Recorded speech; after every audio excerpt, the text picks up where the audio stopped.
کہانی کا آغاز 15ویں صدی کے آخر میں یونان کے جزیرے لیسبوس سے ہوتا ہے۔ یہاں ایک عثمانی سپاہی کے گھر 4 بیٹے پیدا ہوئے، عروج، الیاس، اسحاق اور خضر۔ ان میں سے 2 بھائیوں عروج اور خضر کی تقدیر میں سمندروں پر راج کرنا لکھا تھا۔ ابتدا میں یہ دونوں بھائی عام تاجر تھے، لیکن ایک دن ان کے جہاز پر نائٹس آف سینٹ جان کے بحری قزاقوں نے حملہ کر دیا۔ اس حملے میں چھوٹا بھائی الیاس مارا گیا اور بڑے بھائی عروج کو قیدی بنا کر کئی سال تک غلام بنا کر رکھا گیا۔ جب وہ وہاں سے فرار ہونے میں کامیاب ہوا تو اس کے دل میں انتقام کی آگ بھڑک رہی تھی۔ اس نے اور اس کے بھائی خضر نے مل کر خود بحری قزاقی شروع کر دی، لیکن وہ عام قزاق نہیں تھے۔ ان کا ایک بڑا مقصد تھا اسپین سے نکالے گئے مظلوم مسلمانوں یعنی موریسکوس کو بچا کر شمالی افریقہ کے محفوظ ساحلوں تک پہنچانا۔ ان کی بہادری اور کامیابیوں نے جلد ہی انہیں پورے بحر روم میں مشہور کر دیا۔ عروج کی داڑھی سرخ تھی، جس کی وجہ سے یورپی انہیں اطالوی زبان میں باربروسا یعنی سرخ داڑھی والا کہنے لگے۔ دونوں بھائیوں نے شمالی افریقہ کے ساحلوں کو اپنا مرکز بنایا اور اسپین کی بحری طاقت کو شدید نقصان پہنچایا۔ 1516 میں انہوں نے الجزائر کو اسپین کے قبضے سے آزاد کرا لیا اور عروج وہاں کا حکمران بن گیا، لیکن 2 سال بعد اسپین کے ساتھ ایک جنگ میں بہادری سے لڑتے ہوئے عروج شہید ہو گیا۔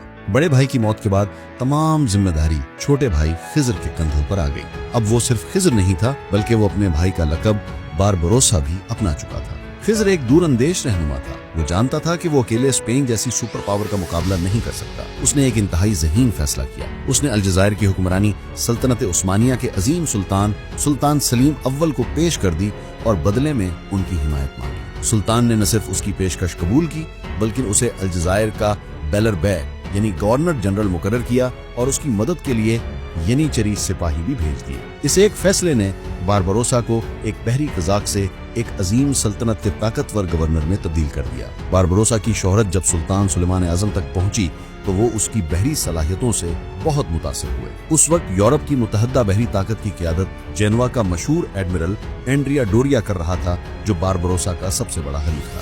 سلطان سلیمان نے باربروسا کو استنبول طلب کیا اور اسے پوری عثمانی بحریہ کا سپریم کمانڈر یعنی کپودان پاشا مقرر کیا۔ اب باربروسا کے پاس دنیا کی سب سے بڑی سلطنت کی بحری طاقت تھی۔ اس نے فوراً بحریہ کو عصر نو منظم کیا اور اسے ایک ناقابل شکست قوت بنا دیا۔ باربروسا کی زندگی کا سب سے شاندار لمحہ 1538 میں آیا۔ پوپ کی قیادت میں یورپ کی تمام بڑی بحری طاقتوں نے اسپین، وینس، جینوا وغیرہ نے مل کر ایک ہولی لیگ بنائی اور ایک بہت بڑا بحری بیڑا تیار کیا تاکہ عثمانیوں کو ہمیشہ کے لیے کچل دیا جائے۔ یورپی بیڑا تقریباً 300 سے زیادہ جہاز جن کی قیادت اینڈریا ڈوریا کر رہا تھا۔ عثمانی بیڑا صرف 122 جہاز جن کی قیادت خیر الدین باربروسا کر رہا تھا۔ یونان کے قریب پرویزا کے مقام پر دونوں بیڑوں کا ٹکراؤ ہوا۔ تعداد میں کم ہونے کے باوجود باربروسا نے اپنی شاندار جنگی حکمت عملی کا مظاہرہ کیا۔ اس نے دشمن کو تنگ پانیوں میں لڑنے پر مجبور کیا جہاں ان کے بڑے جہاز آسانی سے حرکت نہیں کر سکتے تھے۔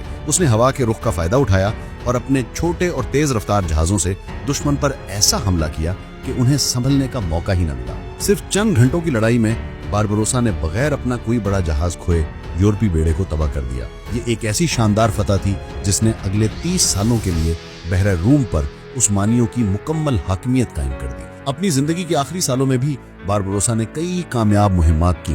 اس نے فرانس کے بادشاہ کی مدد کرتے ہوئے اسپین کے خلاف جنگ لڑی اور نیس شہر کو فتح کیا۔ آخرکار 1546 میں وہ استنبول میں اپنے محل میں پرسکون موت مرا۔